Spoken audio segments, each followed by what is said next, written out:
CM Siddaramaiah ಅವರ ವಿರುದ್ಧ ಮೂಡಾ ಪ್ರಕರಣದಲ್ಲಿ ಮೈಸೂರು ಲೋಕಾಯುಕ್ತ ಆಫೀಸ್ನಲ್ಲಿ ಎಫ್ಐಆರ್ ದಾಖಲಾಗಿದೆ. ಈಗ ಸಿದ್ದರಾಮಯ್ಯನವರು ಕಾನೂನು ಹೋರಾಟವನ್ನ ಮಾಡಬೇಕಾಗಿದೆ. ಹೀಗಾಗಿ ಸಿದ್ದರಾಮಯ್ಯ ನಿರೀಕ್ಷಣಾ ಜಾಮೀನಿಗೆ ಅರ್ಜಿ ಸಲ್ಲಿಸೋದಕ್ಕೆ ಪ್ಲಾನ್ ಮಾಡಿದಾರಂತೆ. ಮುಂದಿನ ಕಾನೂನು ಹೋರಾಟದ ಬಗ್ಗೆ ಸುದೀರ್ಘವಾಗಿ ಚರ್ಚೆ ಮಾಡಿದ್ದಾರೆ ತಮ್ಮ ಕಾನೂನು ಸಲಹೆಗಾರರಾಗಿರುವ ಪೊನ್ನಣ್ಣ ಅವರ ಜೊತೆಯಲ್ಲಿ. ಸಿಎಂ ಪರವಾಗಿ ವಕೀಲ ಸಿಂಘ್ವಿ ಜೊತೆಯಲ್ಲಿ ಪೊನ್ನಣ್ಣ ಚರ್ಚೆ ಮಾಡಿದ್ದಾರೆ. ಸಿಂಘ್ವಿ ಅವರ ಜೊತೆಯಲ್ಲಿ ಮುಖ್ಯಮಂತ್ರಿಗಳ ಕಾನೂನು ಸಲಹೆಗಾರ ಎಎಸ್ ಪೊನ್ನಣ್ಣ ಅವರು ಚರ್ಚೆ ಮಾಡಿದ್ದಾರೆ. ದೆಹಲಿ ಭೇಟಿ ಬಳಿಕ ಸಿಎಂ ಭೇಟಿಯಾಗಿ ಮುಖ್ಯಮಂತ್ರಿಗಳಿಗೆ ಮಾಹಿತಿಯನ್ನು ಕೊಟ್ಟಿದ್ದಾರೆ. ಹೀಗೆ ಕಾನೂನು ಹೋರಾಟವನ್ನು ಮಾಡಿದ್ರೆ ನಮ್ಗೆ ಇದರಿಂದ ಹೊರಗಡೆ ಬರಬಹುದು. ಹೈಕೋರ್ಟ್ನಲ್ಲಿ ಮೇಲ್ಮನವಿಯನ್ನು ಸಲ್ಲಿಸೋದಕ್ಕೂ ಕೂಡ ಈಗ ತಯಾರಿಯನ್ನು ನಡೆಸಿದ್ದಾರೆ. ಜನಪ್ರತಿನಿಧಿ ಕೋರ್ಟ್ ತೀರ್ಪು ವಿರುದ್ಧ ಮೇಲ್ಮನವಿಗೆ ಸಿದ್ಧತೆಯನ್ನು ಮಾಡಿಕೊಂಡಿದ್ದಾರೆ ಮಾನ್ಯ ಮುಖ್ಯಮಂತ್ರಿ ಸಿದ್ದರಾಮಯ್ಯನವರಿಗೆ. ಈಗ ಟೆನ್ಷನ್ನು ಯಾಕಂತ ಹೇಳಿದ್ರೆ ಎಫ್ಐಆರ್ ದಾಖಲಾಗಿದೆ. ಸೋಮವಾರದಿಂದ ತನಿಖೆಯೂ ಕೂಡ ಆರಂಭ ಆಗುತ್ತೆ. ಹೀಗಿರುವಾಗ ತಾವು ಮುಖ್ಯಮಂತ್ರಿ ಸ್ಥಾನದಿಂದ ರಾಜೀನಾಮೆ ಕೊಡಬೇಕು ಅನ್ನೋದು ವಿಪಕ್ಷಗಳ ಆಗ್ರಹವೂ ಆಗಿದೆ. ಇದೆಲ್ಲದರ ನಡುವೆ ಕಾನೂನು ಹೋರಾಟವನ್ನು ನಡೆಸೋದಕ್ಕೆ ಸಿದ್ದರಾಮಯ್ಯನವರು ಈಗ ತಯಾರಿ ಮಾಡ್ತಾ ಇದ್ದಾರೆ. ಆ ನಿಟ್ಟಿನಲ್ಲಿ ತಮ್ಮ ನಿವಾಸಕ್ಕೆ ಇವತ್ತು ತಮ್ಮ ಕಾನೂನು ಸಲಹೆಗಾರರಾಗಿರುವ ಪೊನ್ನಣ್ಣ ಅವ್ರನ್ನ ಕರೆಸ್ಕೊಂಡ್ರು. ಅವ್ರ ಜೊತೆಯಲ್ಲಿ ಮಾತಾಡಿದ್ರು. ಪೊನ್ನಣ್ಣ ಅಭಿಷೇಕ್ ಮನು ಸಿಂಘ್ವಿ ಜೊತೆಯಲ್ಲಿ ಕಾನೂನು ಹೋರಾಟದ ಬಗ್ಗೆ ದೆಹಲಿಯಲ್ಲೇ ಚರ್ಚೆ ಮಾಡಿ ಬಂದಿದ್ದಾರೆ. ಇವತ್ತು ಏನೇನು ಚರ್ಚೆ ಆಗಿದೆ, ಏನು ಕತೆ ಅನ್ನೋದ್ರ ಬಗ್ಗೆ ಮುಖ್ಯಮಂತ್ರಿಗಳಿಗೆ ವರದಿಯನ್ನು ಕೊಟ್ಟಿದ್ದಾರೆ. ನಿರೀಕ್ಷಣಾ ಜಾಮೀನು ಸಲ್ಲಿಸೋದ್ರ ಬಗ್ಗೆಯೂ ಕೂಡ, ಅರ್ಜಿ ಸಲ್ಲಿಸೋದ್ರ ಬಗ್ಗೆಯೂ ಕೂಡ ಸದ್ಯಕ್ಕೆ ಚರ್ಚೆ ಆಗಿದೆ. ಮುಂದೇನು ಅನ್ನೋದು ಕಾನೂನು ಹೋರಾಟದ ನಂತರವೇ ಗೊತ್ತಾಗಬೇಕಾಗಿದೆ.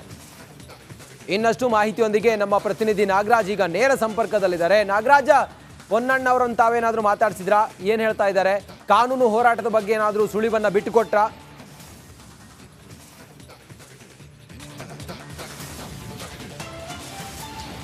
ರಂಜಿತ್, ಏನು ಮೈಸೂರಿನಲ್ಲಿರ್ತಕ್ಕಂಥ ಸಿಎಂ ಸಿದ್ದರಾಮಯ್ಯವರನ್ನ ಭೇಟಿ ಮಾಡಿ ಅವರ ಕಾನೂನು ಸಲಹೆಗಾರ ಎಸ್ ಪೊನ್ನಣ್ಣ ಅವರು ಅಭಿಷೇಕ್ ಮನು ಸಿಂಘ್ವಿಯನ್ನು ದೆಹಲಿಯಲ್ಲಿ ಭೇಟಿಯಾಗಿದ್ದರು. ಅದರ ಬಗ್ಗೆ ಮಾಹಿತಿಯನ್ನು ಕೊಟ್ಟಿರ್ತಕ್ಕಂಥದ್ದು. ಈಗ ನಡೀತಾ ಇರತಕ್ಕಂಥ ವಿದ್ಯಮಾನಗಳಲ್ಲಿ ಸಿಎಂ ಪರವಾಗಿ ಯಾವ ರೀತಿಯ ಕಾನೂನು ಹೋರಾಟವನ್ನು ನಡೆಸಬೇಕು ಅನ್ನೋದ್ರ ಬಗ್ಗೆ ಸಿಎಂಗೆ ಮಾಹಿತಿಯನ್ನು ನೀಡಿರ್ತಕ್ಕಂಥದ್ದು. ಇದರಲ್ಲಿ ಪ್ರಮುಖವಾಗಿ ಏನು ಒಂದು ಕಡೆ ಹೈಕೋರ್ಟ್ ಏಕಸದಸ್ಯ ಪೀಠ ರಾಜ್ಯಪಾಲರು ನೀಡಿದಂಥ 17A ಅನುಮತಿಯನ್ನು ಎತ್ತಿಡಿದಿದೆ. ಇದನ್ನು ಪ್ರಶ್ನಿಸಿ ಹೈಕೋರ್ಟ್ ವಿಭಾಗೀಯ ಪೀಠಕ್ಕೆ ಹೋಗ್ಬೇಕಾ, ಸುಪ್ರೀಂ ಕೋರ್ಟ್ಗೆ ಹೋಗ್ಬೇಕಾ ಅನ್ನೋದ್ರ ಬಗ್ಗೆ ಮನು ಸಿಂಘ್ವಿ ಜೊತೆ ಚರ್ಚೆ ಮಾಡ್ಕೊಂಡು ಬಂದು ಅದನ್ನು ಸಿದ್ದರಾಮಯ್ಯ ಅವ್ರ ಜೊತೆ ಮಾತನಾಡಿರ್ತಕ್ಕಂಥದ್ದು. ಇನ್ನೊಂದು ವಿಚಾರವಾಗಿ ಏನು ಮೈಸೂರು ಲೋಕಾಯುಕ್ತದಲ್ಲಿ ಎಫ್ಐಆರ್ ದಾಖಲಾಗಿದೆ. ಈ ಎಫ್ಐಆರ್ಗೆ ಸಂಬಂಧಿಸಿದಂತೆ ಎಫ್ಐಆರ್ ರದ್ದು ಕೋರಿ ಹೈಕೋರ್ಟ್ ಮೊರೆಯನ್ನು ಹೋಗ್ಬೇಕಾ ಅಥವಾ ಆಂಟಿಸಿಪೇಟರಿ ಬೇಲನ್ನು ತೆಗೆದುಕೊಳ್ಬೇಕಾ, ನಿರೀಕ್ಷಣಾ ಜಾಮೀನನ್ನು ಅಂತೇಳಿ ಚರ್ಚೆಗಳಾಗ್ತಾ ಇರ್ತಕ್ಕಂಥದ್ದು. ಆದರೆ ಇಲ್ಲಿ ಏನು ಎಫ್ಐಆರ್ ರದ್ದು ಕೋರೋ ವಿಚಾರವಾಗಲಿ ಅಥವಾ ಆಂಟಿಸಿಪೇಟರಿ ಬೇಲನ್ನು ಮಂಜೂರು ಮಾಡೋದಕ್ಕೆ ಕೇಳೋದಾಗಲಿ ಸಾಧ್ಯತೆಗಳು ತೀರಾ ಕಡಿಮೆ ಇರೋ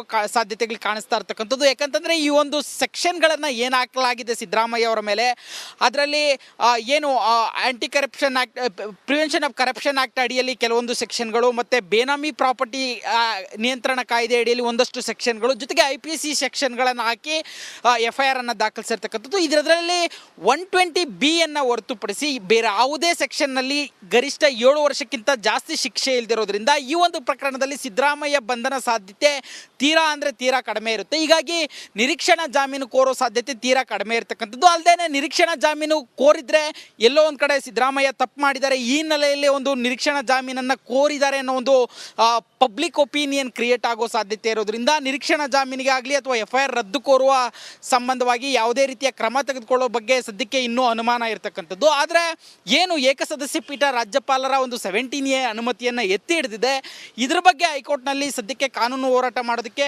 ಸಿಎಂ ಬಳಗದ ಒಂದು ಲೀಗಲ್ ಟೀಮ್ ರೆಡಿ ಆಗಿದೆ ಅನ್ನೋ ಮಾಹಿತಿ ಸಿಗ್ತಾ ಇರ್ತಕ್ಕಂಥದ್ದು. ರಂಜಿತ್, ಓಕೆ, ಥ್ಯಾಂಕ್ ಯು ತಮ್ಮೆಲ್ಲ ಮಾಹಿತಿಗಾಗಿ ನಾಗರಾಜ್.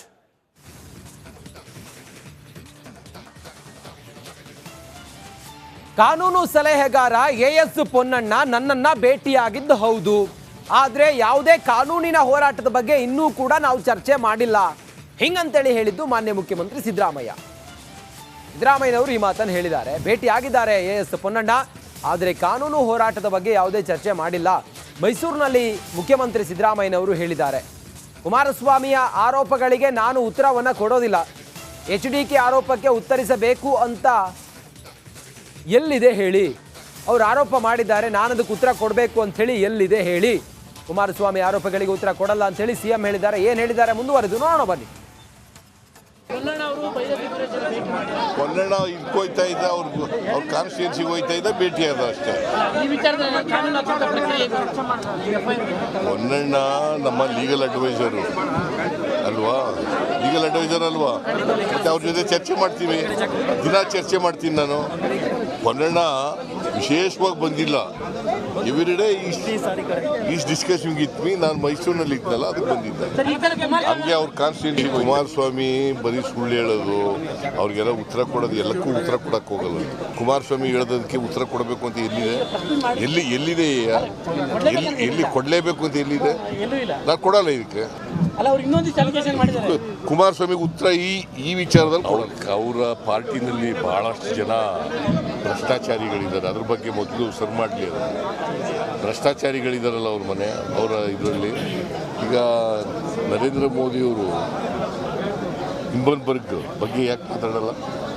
ಮಣಿಪುರದ ಬಗ್ಗೆ ಯಾಕೆ ಮಾತಾಡಲ್ಲ? ಯಾಕೆ ಮಣಿಪುರಕ್ಕೆ ಹೋಗಿಲ್ಲ? ಯಾಕೆ ನೀವು ಹೋಗಿಲ್ಲ? ಹಿಂಬನ್ಬರ್ಗ್ಗೆ ರಾಹುಲ್ ಗಾಂಧಿ ಅವರು ರೈಸ್ ಮಾಡಿದ್ರು, ಅದ್ರ ಬಗ್ಗೆ ಯಾಕೆ ಮಾತಾಡಲ್ಲ? ಮೂಡ ಟೆನ್ಷನ್ ನಡುವೆ ಕಾರ್ಯಕ್ರಮದಲ್ಲಿ ಮುಖ್ಯಮಂತ್ರಿಗಳು ಭಾಗಿಯಾಗಿದ್ದಾರೆ. ಏನ್ ಕಾರ್ಯಕ್ರಮ? ಕೃತಿ ಬಿಡುಗಡೆ ಕಾರ್ಯಕ್ರಮದಲ್ಲಿ ಸಿದ್ದರಾಮಯ್ಯನವರು ಭಾಗಿಯಾಗಿದ್ದಾರೆ. ಬುದ್ಧ ಬಸವ ಅಂಬೇಡ್ಕರ್ ಫೋಟೋಗೆ ಸಿಎಂ ಸಿದ್ದರಾಮಯ್ಯ ಪುಷ್ಪಾರ್ಚನೆ ಮಾಡಿ ಕಾರ್ಯಕ್ರಮದಲ್ಲಿ ಭಾಗಿಯಾಗಿದ್ದಾರೆ. ಮೈಸೂರು ವಿವಿ ವಿಜ್ಞಾನ ಭವನದಲ್ಲಿ ನಡೀತಾ ಇರುವ ಕಾರ್ಯಕ್ರಮದಲ್ಲಿ ಮುಖ್ಯಮಂತ್ರಿ ಸಿದ್ದರಾಮಯ್ಯ ಭಾಗಿಯಾಗಿದ್ದಾರೆ. ಡಾಕ್ಟರ್ ಡಿ ಶ್ರೀನಿವಾಸ್ ಮಣಗಳ್ಳಿ ರಚಿಸಿರುವ ಸಂಪಾದನಾ ಕೃತಿ ಬಿಡುಗಡೆ ಕಾರ್ಯಕ್ರಮದಲ್ಲಿ ಸಿಎಂ ಭಾಗಿಯಾಗಿದ್ದಾರೆ. ಗ್ಯಾರಂಟಿ ಯೋಜನೆಗಳ ಕುರಿತ ಕೃತಿ ಬಿಡುಗಡೆಯನ್ನು ಸಿದ್ದರಾಮಯ್ಯ ಮಾಡಿದ್ದಾರೆ. ಗ್ಯಾರಂಟಿ ಯೋಜನೆಗಳು, ಬಡವರ ಸುರಕ್ಷತೆ ಮತ್ತು ಕಲ್ಯಾಣ ಪುಸ್ತಕವನ್ನು ಸಿಎಂ ಬಿಡುಗಡೆ ಮಾಡಿದ್ದಾರೆ ಮೈಸೂರಿನಲ್ಲಿ. ಕಾರ್ಯಕ್ರಮದಲ್ಲಿ ಉಸ್ತುವಾರಿ ಸಚಿವ ಡಾಕ್ಟರ್ ಎಚ್.ಸಿ. ಮಹದೇವಪ್ಪನವರಿದ್ದರು, MLC ತಿಮ್ಮಯ್ಯ ಅವರಿದ್ದರು, ಗ್ಯಾರಂಟಿ ಪ್ರಾಧಿಕಾರದ ಅಧ್ಯಕ್ಷ HM ರೇವಣ್ಣ ಅವರಿದ್ದರು, ಪುಷ್ಪ ಅಮರನಾಥ್ ಇವರೆಲ್ಲರೂ ಕೂಡ ಇದ್ರು ಈ ಕಾರ್ಯಕ್ರಮದಲ್ಲಿ. ಸಿಎಂ ಈ ಕಾರ್ಯಕ್ರಮದಲ್ಲಿ ಭಾಗಿಯಾಗಿದ್ದಾರೆ. ಕೃತಿ ಬಿಡುಗಡೆ ಕಾರ್ಯಕ್ರಮ, ಗ್ಯಾರಂಟಿ ಯೋಜನೆಗಳ ಕೃತಿ ಬಿಡುಗಡೆ ಕಾರ್ಯಕ್ರಮ ಇದು. ಸಿಎಂ ಇದರಲ್ಲಿ ಭಾಗಿಯಾಗಿದ್ದಾರೆ. ಉಸ್ತುವಾರಿ ಮಂತ್ರಿ H.C. ಮಹದೇವಪ್ಪನವರು ಕೂಡ ಇದ್ದಾರೆ.